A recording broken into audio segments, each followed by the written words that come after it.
먼저 성경 말씀 마가복음 7장을 보시겠습니다. 마가복음 7장 5절로 14절까지만 제가 봉독하도록 하겠습니다. 마가복음 7장 5절. 이에 바리새인들과 서기관들이 예수께 묻되 어찌하여 당신의 제자들은 장로들의 유전을 준행치 아니하고 부정한 손으로 떡을 먹나이까? 가라사대 이사야가 너희 외식하는 자에 대하여 잘 예언하였도다. 기록하였으되 이 백성이 입술로는 나를 존경하되 마음은 내게서 멀도다. 사람의 계명으로 교훈을 삼아 가르치니 나를 헛되이 경배하는도다 하였느니라. 너희가 하나님의 계명은 버리고 사람의 유전을 지키느니라. 또 가라사대 너희가 너희 유전을 지키려고 하나님의 계명을 잘 저버리는도다. 모세는 내 부모를 공경하라 하고 또 아비나 어미를 해방하는 자는 반드시 죽으리라 하였거늘 너희는 가로되 사람이 아비에게나 어미에게나 말하기를 내가 드려 유익하게 할 것이 거르반 곧 하나님께 드림이 되었다고 하기만 하면 그만이라 하고 제 아비나 어미에게 다시 아무 것이라도 하여 드리기를 허하지 아니하여 너희의 전한 유전으로 하나님의 말씀을 폐하며 또 이 같은 일을 많이 행하느니라 하시고 우리를 다시 불러 이르시되 너희는 다 내 말을 듣고 깨달으라. 아멘. 이와 관련되는 말씀이 마태복음 15장에도 나옵니다만 오늘은 마가복음 7장으로 해서 나를 헛되이 경배하는도다라고 7절에 있는 말씀을 제목을 삼아서 하나님 말씀 상고하고 은혜 나누고자 합니다. 요즘에 이 세계가 굉장히 엄청난 수준으로 발전이 되었습니다. 이러한 발전에는 컴퓨터라든지 또는 정보라는 것이 많은 영향을 미치고 있습니다. 제가 한번 돌아보니까 제가 지금까지 직장 생활한 것이 어느덧 37년이 넘었는데요. 처음 시작해서 10년쯤 되었을 때인 1970년대 초반까지만 하더라도 우리나라의 컴퓨터라는 것이 처음 활용되기 시작해서 지금에 비하면 속도도 엄청 느렸고 또 사회에 미치는 영향도 그렇게 크지 못했었습니다. 그때 기억이 난 것이 뭐냐면 처음 컴퓨터를 사용하던 시기라 저도 글씨를 치는 자판의 속도도 매우 느렸을 때였고 또 컴퓨터가 막 들어와서 컴퓨터의 성능도 아주 안 좋을 때였는데 학교에서 여러 페이지로 되어 있는 문서를 작성하는데 몇 시간을 걸려가지고 겨우겨우 해서 문서 작성을 완성하고 출력하려고 하다가 그만 책상을 건드려서 전기 코드가 빠져버렸습니다. 그 순간에 몇 시간 동안 고생해서 작성했던 문서가 한순간에 이렇게 날아가 버린 일이 있습니다. 너무도 속상한 일이었기에 30년이 지난 지금도 이렇게 기억이 납니다. 이처럼 어떤 일을 했을 때 그것이 헛된 것으로 끝나버리게 되면 정말 속상하고 화가 나기도 합니다. 그런데 우리들이 평생 동안 주님을 모시고 생활하다가 하나님 앞에 갔는데 너는 헛된 경배를 하였다고 한다면 그것처럼 허망한 일이 있을까요? 허망한 정도가 아니라 만약에 그것이 우리들의 구원의 문제와 관련된 것이라면 더욱더 큰 일일 것입니다. 그런데 예수님께서는 우리들이 버릴 수 있는 그런 헛된 경배에 대해서 말씀하고 계십니다. 마가복음 7장과 이 마태복음 15장에서 이야기하고 있는 헛된 경배란 무엇일까요? 오늘 말씀을 통해서 교훈을 얻어보고자 합니다. 먼저 우리가 생각해 볼 수 있는 헛된 경배의 첫 번째로서는 아까 읽었던 본문의 말씀에서 보니까 너희가 하나님의 계명은 버리고 사람의 유전을 지킨다. 즉 어떻게 보면 하나님의 계명과 인간의 유전 사이에서 주객이 전도되어 버린 그런 현상이라고 볼 수 있는 거죠. 사람이 좋아하고 중히 여기는 그런 보물이 있는 곳에는 나의 마음도 있다는 그런 말이 있습니다. 내가 중히 여기는 것에 관심과 마음이 가는 것은 그것은 당연한 일입니다. 바리새인들은 식사 전에 손을 씻어야 한다는 장로들의 유전을 예수님의 제자들이 지키지 않았다고 예수님을 공격했습니다. 그것에 비해서 예수님은 바리새인들이 인간의 유전 때문에 하나님의 계명을 범한다고 또한 비판을 했습니다. 즉 바리새인들은 인간의 유전을 지키기 위해서 하나님의 계명 범하는 것을 대수롭지 않게 생각했던 것에 비해서 예수님은 그러한 바리새인들의 자세를 비판했던 것입니다. 다르게 이야기하자면 바리새인들은 하나님의 계명보다 인간의 유전을 더 중히 여긴 것에 반하여 예수님은 하나님의 계명을 더 중히 여긴 것이죠. 즉 사람의 유전이냐 하나님의 계명이냐 그것이 문제였던 것입니다. 어떤 것이 더 중요하고 우선되었는가를 우리가 분별할 때 고려해야 할 점은 어떤 것이 더 근본적이고 원천적인 것인가 그것을 우리가 따져봐야 합니다. 우리가 우리 사회를 유지하고 또 지켜나가기 위해서는 다양한 종류의 법들이 있습니다. 그 법 중에는 헌법도 있고 각종 법률도 있고 또 그 법률들을 지원하기 위한 각종 시행령이라는 시행규칙이라는 것들이 있습니다. 우리나라가 처음 국가로서 자리를 잡기 시작하면서 맨 먼저 헌법을 제정했고 이 헌법의 정신 아래에 각종 법률이 제정되었으며 그러한 법률들을 시행하기 위해서 여러 가지의 시행령과 시행규칙들이 만들어졌습니다. 그런데 이러한 헌법과 법률, 시행령, 시행규칙들을 적용하는 데 있어서 서로 간의 갈등이 발생되는 수가 있습니다. 이러한 갈등이 발생이 되게 되면 그것들 사이에 우선순위를 정해야 되는데 지금은 상위법 우선의 원칙이라고 해서 그런 위헌법을 우선적으로 적용합니다. 그래서 법률이 헌법에 입회되는 것이라면 그 법률은 법률로서의 효력을 잃게 되고 폐기되어야 합니다. 법으로서 적용할 수 없다는 것이죠. 또한 시행령이나 시행규칙도 마찬가지입니다. 이런 시행령이나 시행규칙이 헌법이나 법률에 입회가 된다면 역시 효력을 잃게 되고 폐기해야 됩니다. 그것은 이 헌법이 가장 근본적이고 원천적인 법이면서 그 다음에 이 법률로 순서가 매겨지기 때문입니다. 우리 하나님 말씀과 그리고 인간의 유전 중에서 어떤 것이 더 원천적인 것이냐. 사실 사람의 유전이라고 하는 것도 그 나라나 민족에게 있어서 꽤 오랫동안 전해 내려온 전통과 관련이 있는 것입니다. 원래 파라도시스라고 하는 유대의 유전의 원어적인 의미는 넘겨주다, 전해주다라는 뜻의 파라디도미의 의미에서 유래한 것으로 십계명을 비롯한 율법을 해석 보완해 놓은 유대 조상들의 전통, 관습을 말하는 것으로서 약 AD 200년경에 랍비 유다 하나시에 의해서 문자화되었다고 합니다. 그렇기 때문에 이러한 이스라엘의 장로들의 유전들 가운데는 몇천 년이라고 하는 꽤 오랜 세월 동안 민족의 전통으로 전해 내려온 것들이기 때문에 많은 사람들이 중히 여기기도 하고 지키는 것들입니다.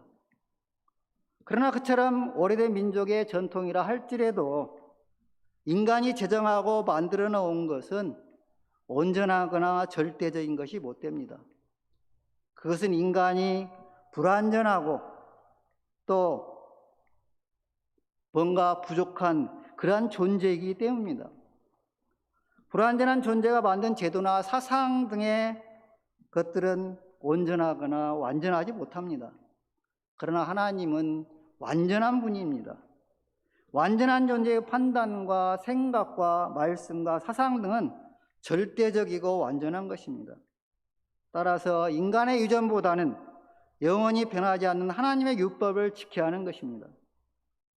하나님의 율법과 유대의 유전 중에서 근본이 되는 것은 하나님의 율법이고, 유전은 부수적인 것이기 때문에 유전으로 하나님의 말씀을 폐하는 것은 주객이 전도되는 현상이라 할 수가 있고, 인간의 유전으로 하나님의 말씀을 폐하는 것은 하나님을 헛되이 경배하는 일입니다.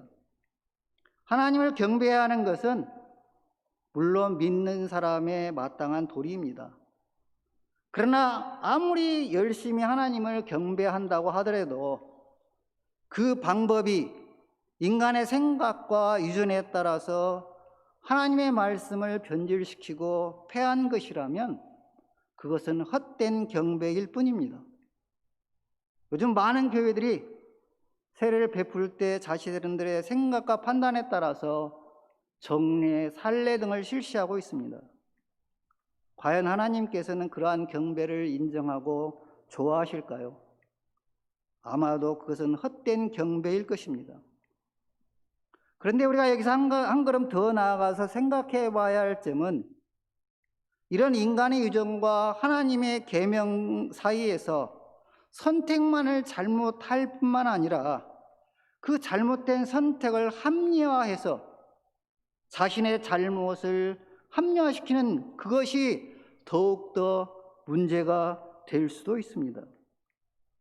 바리새인들이 부모를 공경하라고 하는 하나님의 계명을 부모보다 더 위대한 하나님께 드림되었으니까 부모를 공경하지 않아도 된다고 하는 합리화, 과연 그것은 옳은 믿음일까요? 추운 겨울날 눈보라가 치고 날씨가 춥고 하는데 구태에 흐르는 냇가나 강물에 가서 몸을 물속에 담그면서 세례를 받아야 할까?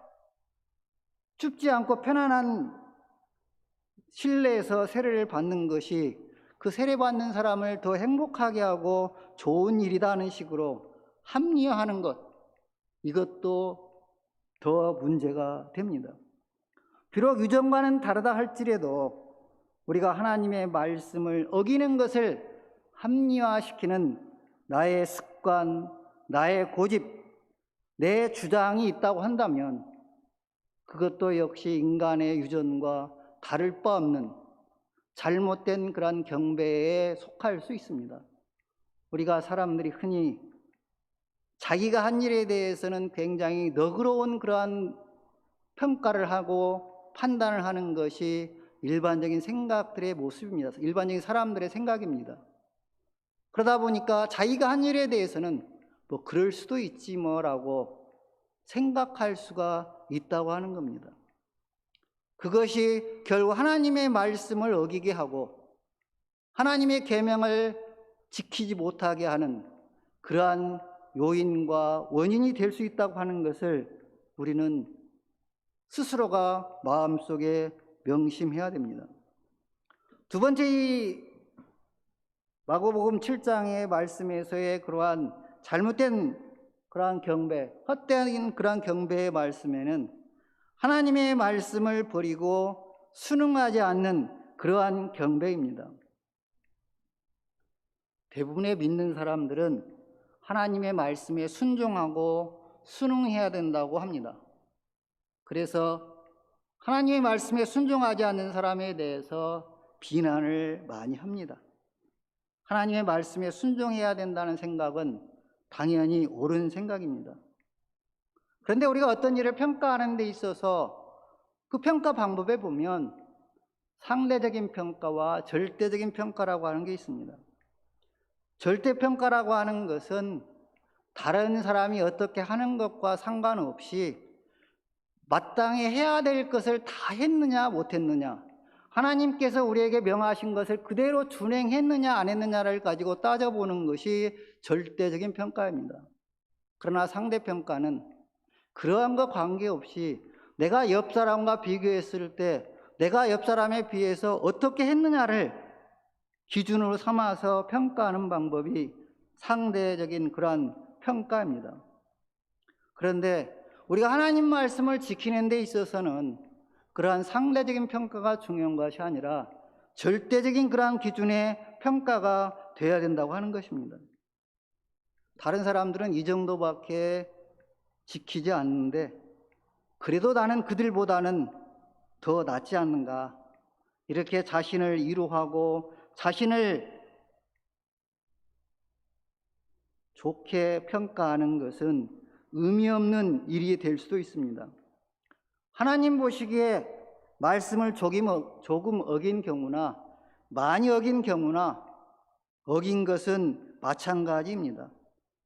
그러므로 남보다 조금 어긴 것이 중요한 것이 아니라 하나님의 말씀을 온전히 완전히 지켰느냐 지키지 않았느냐가 중요한 것입니다. 하나님의 말씀은 어떤 상황이든 반드시 그대로 지켜져야 하는 것입니다. 예전에 우리나라 사람들이 결혼해서 살기도 했고 또 결혼하기 전에 동거하는 것에 대해서 굉장히 부정적으로 받아들였습니다. 그런데 요즘에 결혼 정년기에 있는 26세에서 32세 남녀에게 혼전 동거에 대해서 이렇게 조사를 해본 통계가 있는데 찬성이 36.6%, 반대가 37%, 모르겠다가 26.4%로 나왔다고 합니다. 찬성과 반대가 36에서 37% 거의 비슷하게 나왔고 모르겠다가 26.4%. 그런데 그 모르겠다고 하는 것은 어떻게 보면 상황에 따라서는 그럴 수도 있다라고 이렇게 생각할 수도 있다는 거죠. 즉 10명 중에 4명 가깝게는 찬성, 4명 가깝게는 반대, 그 나머지는 이렇게 모르겠다고 답을 했는데 이것이 옛날의 그런 가치관에 비하면 요즘에는 굉장히 달라진 것이죠. 근데 하나님 말씀은 과연 어떤 것이 옳은 것일까요? 하나님의 말씀이 시대가 바뀌었다고 또 세상이 많이 달라졌다고 원래 우리에게 주신 원래의 그러한 뜻의 의미가 달라질 수 있을까요? 그건 우리가 생각해 봐야 될 일이 아닌가 생각합니다. 흔히 사람들은 자신을 합리화해서 그처럼 자신의 잘못이나 정당하지 않은 행동을 정당화하려는 경향이 매우 강합니다. 그래서 그러한 아까도 말씀드렸다시피 자기에게 어떤 일이 부딪혔을 때 더 합리화하고 더 자기에게 유리하게 생각해 버리는 경우가 많이 있습니다. 요즘 우리나라 젊은이들이 많이들 힘들어하고 좌절하는 경우가 많습니다. 취업도 어렵고 대학 입시도 어렵고 그 어려운 상황에서 어떤 사람들은 아빠 찬스, 엄마 찬스라는 걸 이용해서 여러 혜택을 누리는 경우가 많이 있습니다. 그런데 그런 엄마 찬스, 아빠 찬스를 제공하는 부모들이 사실은 남들이 그러한 일을 했을 때는 많은 비난과 욕을 하면서도 자신들의 그러한 행동에 대해서는 그럴 수 있다라고 굉장히 너그럽게 이야기합니다. 남의 일이든 자신의 일이든 하나님의 말씀과 계명을 어기는 것은 똑같이 어기는 것일 텐데요. 하나님의 말씀을 잘 지켰는지 그렇지 못했는지의 기준이 타인과 나라는 대상에 따라서 달라질 수 있는 기준이 아니라 하나님의 말씀이라고 하는 기준을 가지고 확인해야 할 것입니다. 제가 어제 민원인으로부터 전화를 받아서 한 30분 이상 통화를 하면서 약간 곤혹을 치렀습니다. 그 곤혹을 치른 내용이 뭐냐면 코로나 때문에 저희들이 이렇게 어른들 대상으로 하는 프로그램에서 평생교육이라고 하는 걸 하는데 코로나가 오기 전에 인원수를 뽑아놨기 때문에 숫자가 좀 많이 뽑혔습니다. 그래서 원래 후보자가 있는데도 불구하고 후보자를 더 넣지 않고 가급적이면 인원을 지금 줄이려고 합니다. 나오라고 말도 않고 안 나오시면 안 나온 대로.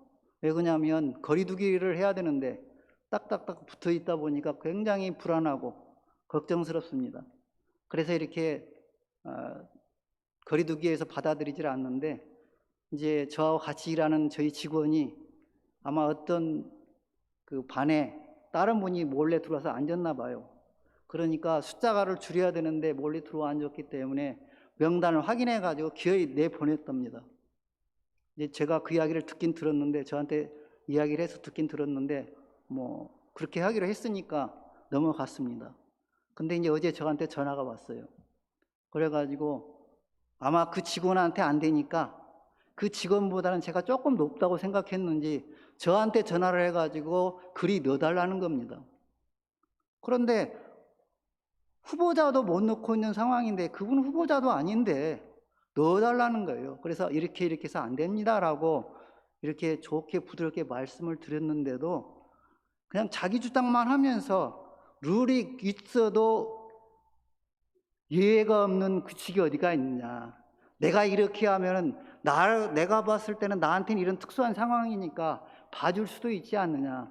그러니까 일반적인 사람들의 입장을 생각하지 않고 본인의 입장이 그러니까 봐줄 수도 있지 않느냐는 것이죠. 그런데 한 곳이 무너지게 되면 저희들이 31개의 그런 반이 있는데 다 무너지게 됩니다. 그렇기 때문에 저희들이 받아줄 수가 없는 거죠.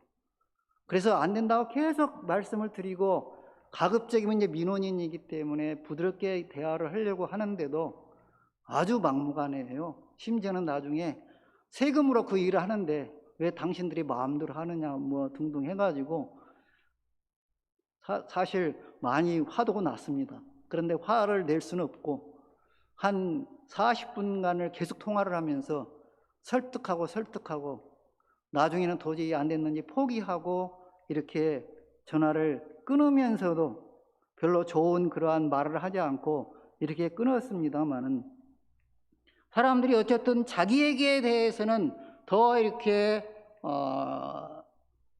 부드럽게 해주기를 바라고, 자기가 한 일에 대해서는 다 그럴 수도 있다. 그런데 그 일을 다른 사람이 똑같은 일을 했을 때는 반드시 비난하고 욕합니다. 어찌 그럴 수가 있느냐. 우리가 그래서 요즘에 사회정의라고 하는 것이 많이 문제가 되지 않습니까? 젊은이들이 좋아했던 그런 사람들에 의해서 이런 일이 벌어졌을 때 젊은이들에게 주는 그러한 상처와 마음의 아픔은 훨씬 더 컸으리라 생각됩니다. 사실은 쉬운 일이 아니죠. 그러나 우리가 하나님 말씀을 지키는 데 있어서도 내가 됐든 다른 사람이 됐든 지켜야 할 것은 지켜야 되는 것이고, 지키지 못한 것은 똑같이 잘못한 겁니다. 내가 조금 덜 어겼다고 해서 하나님 앞에서 과연 그것이 좋은 모습으로 보여지지는 않을 겁니다. 잘못한 것은 똑같이 잘못한 것이죠. 그래서 우리가 그러한 하나님의 말씀이라고 하는 기준을 가지고 절대적으로 이렇게 우리 스스로를 평가해야 된다고 하는 것입니다.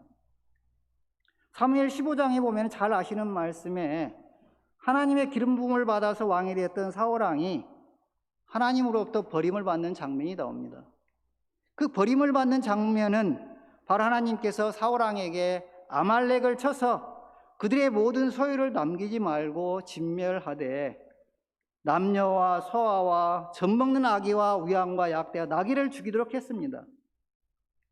그런데 사울왕은 그러한 악악을 사로잡았고 양과 소의 가장 좋은 것 또는 기름진 것과 어린 양과 모든 좋은 것을 남기고 가치 없거나 낮은 것을 진멸했습니다.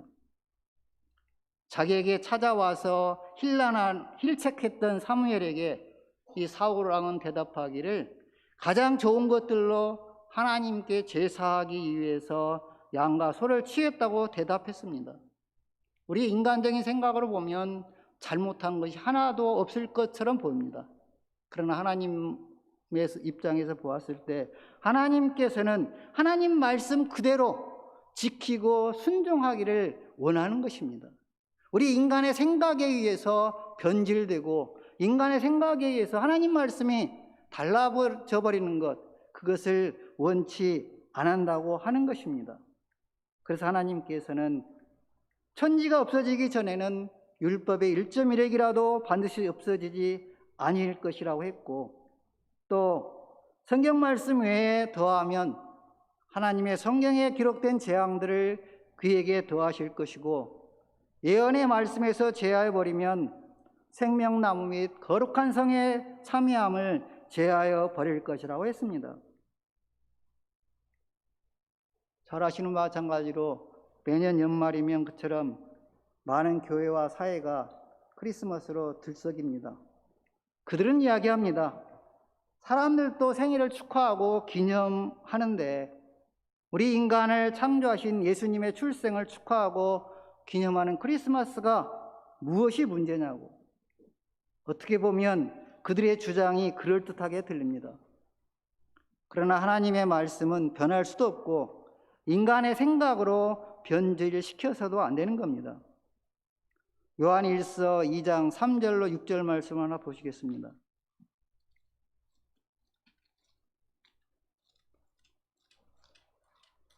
요한일서 2장 3절로 6절입니다.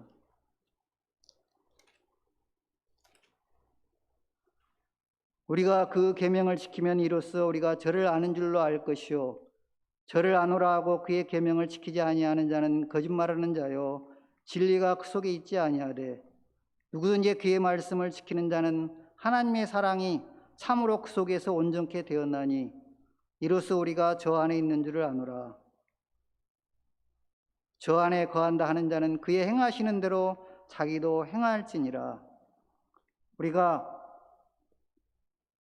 하나님의 계명을 지키면 우리가 하나님을 아는 것이고 아노라고 계명을 지키지 않으면 거짓말하는 자라고 이렇게 말씀하고 계십니다. 말씀에 순종하지 않는 자는 헛된 경배자인 것입니다. 하나님 말씀은 부모를 공경하도록 명령하셨습니다.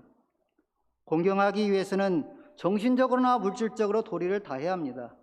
그런데 바리새인들은 거르반이라는 것을 통해서 하나님께 드리면 부모에게 드리지 않아도 된다고 생각합니다. 그들의 인간적인 유전으로 하나님의 계명을 범하는 것입니다. 그러나 예수님은 하나님의 계명은 지켜져야 한다고 말씀하십니다. 나라에 낼 세금은 세금대로 납부하면서 하나님 것은 하나님께 드려져야 한다고 말씀하고 계십니다. 사람의 유전으로 계명을 범하거나 폐해서는 안 되며 말씀에 순종하지 않는 것, 그것은 하나님을 헛되이 경배하는 것입니다. 세 번째로 우리가 하나님에 대한 헛된 경배는 내면보다 겉모습을 중요 여기는 외식적인 경배입니다. 하나님을 올바로 경배하기 위해서는 우리의 내면의 마음이 주님을 향한 선한 마음이 되어야 합니다. 마가복음 7장 19절 22절 말씀에 보면 사람의 몸에 밖에서 안으로 들어가는 것과 안에서 밖으로 나오는 것에 대한 이야기가 있습니다. 밖에서 안으로 들어가는 것은 모든 식물, 즉 음식물이고 안에서 밖으로 나오는 것들은 악한 생각, 곧 음란, 도적질, 살인, 간음, 탐욕, 악독, 속임, 음탕 등등 교만과 강패라고 했습니다. 밖에서 사람에게 들어가는 것들은 대부분 음식물로 그 음식물은 우리들의 육체적인 양분이 될 수 있고 그 찌꺼기는 뒤로 나가지만 우리를 정신적으로 타락하게 하거나 마음씨가 나쁜 사람으로 만들지는 않습니다. 특히 인간의 육체는 어느 정도 외부에서 침입하는 세균들에 대해서 저항할 수 있는 능력들을 가지고 있기 때문에 웬만한 정도의 불순물에 대해서는 정제의 기능이 있다고 합니다. 그런데 타인을 괴롭히고 사회에 해를 끼치는 것들은 인간의 사고방식, 생각, 감정 등과 관련되는 것들입니다. 이러한 감정, 사고방식, 생각 등은 사람의 밖에서 안으로 들어가는 음식물과는 거의 관련이 없습니다. 반면에 사람에게서 나오는 것들은 바로 이러한 것들과 관련이 있는 인간의 감정, 사고방식, 생각 등과 관련되는 것으로 본인의 인품을 떨어뜨리고 다른 사람을 괴롭히는 것들입니다.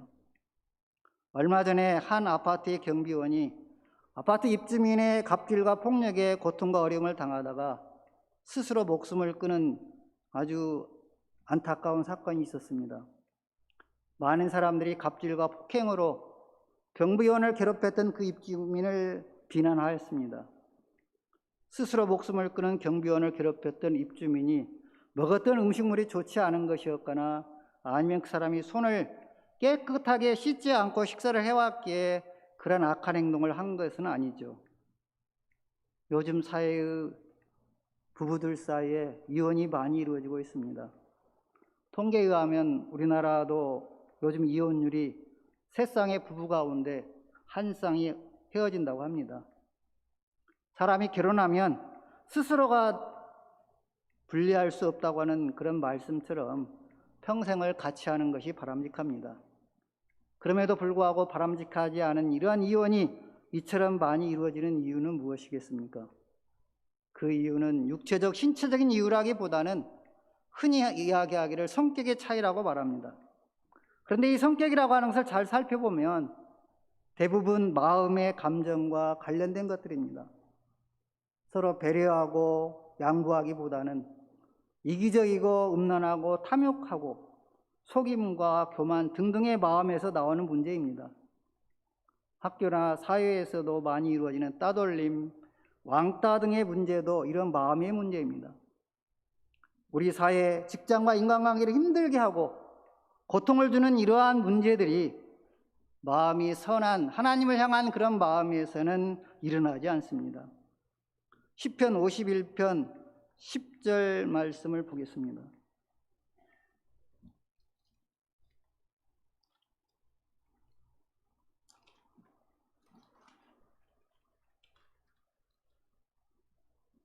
하나님이여 내 속에 정한 마음을 창조하시고 내 안에 정직한 영을 새롭게 하소서. 17절 보겠습니다. 하나님의 구하시는 제사는 상한 심령이라. 하나님이여 상하고 통회하는 마음을 주께서 멸시치 아니하시리이다. 우리가 하나님께 드리고 하나님께서 우리에게서 원하시는 구하시는 제사는 상한 심령이다. 상한 심령이라고 하는 것은 우리가 정말 하나님 앞에 회개하고 통회하는 그런 마음입니다. 우리가 온전히 하나님께 우리 자신을 회개하면서 드리는 그러한 상한 심령이 바로 하나님께서 원하시는 것이고, 이런 하나님을 향한 내면이 중요시되지 않는 그런 입술만에 의한 경배는 헛된 경배인 것입니다. 하나님께서는 외모보다는 중심을 보신다고 하셨습니다. 그런데 사람들은 그렇지 않죠. 그런 중심보다는 눈에 보이는 모습, 외모를 보고 판단하는 경우가 많이 있습니다.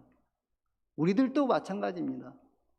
어떤 자매나 아니면 어떤 부모님의 딸이 결혼한다고 했을 때 많은 사람들의 관심을 갖는 것은 그 신랑 되는 청년이 어떤 사람인가 보다는 그 신랑 되는 청년이 무슨 직업을 가지고 있고 사회적으로 어떤 지위에 있는가를 먼저 관심을 갖고 묻습니다. 그래서 좀 더 사회적으로 괜찮다고 하는 직업을 가지고 청년의 부모가 경제적으로 조금 여유가 있고 그러면 시집 잘 가네, 이런 말을 많이 합니다. 우리가 진정으로 원하는 것은 하나님의 그러한 향한 우리들의 마음 속에서 그런 외부적인 것보다는 정말 마음 속에서 하나님을 사랑하고 하나님과 동행하는 그런 청년인가를 우리가 봐야 되는 것입니다. 그럼에도 불구하고 대부분의 경우에 보면 그 상대방이나 그 부모의 배경, 경제력 이런 것에 의해서 시집 잘 가네 못 가네를 평가하는 경우, 장가를 잘 가네 못 가는 것을 평가하는 그런 경우가 많이 있습니다. 그러나 우리 주님께서는 그런 걸 원치 않으십니다. 물론 이왕이면 겉모습도 좋고 내면도 좋고 믿음도 좋다면 그것처럼 금상첨화가 아니겠습니까마는, 그러나 우리가 더 중요시하는 것은 그러한 내면의 중심을 생각해야 된다고 하는 겁니다. 그럼에도 불구하고 우리들은 무의식 중에 그러한 외면적인 것을 보고 평가해버리는 경우가 흔한 경우입니다.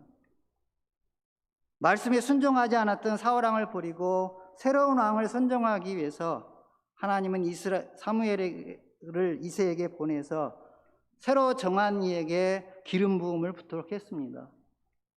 7명의 형제들이 처음에 엘리압부터 이렇게 사무엘 앞에 왔을 때 처음 엘리압을 보고 사무엘은 저 청년이 하나님께서 정하신 사람이구나라고 생각을 했습니다.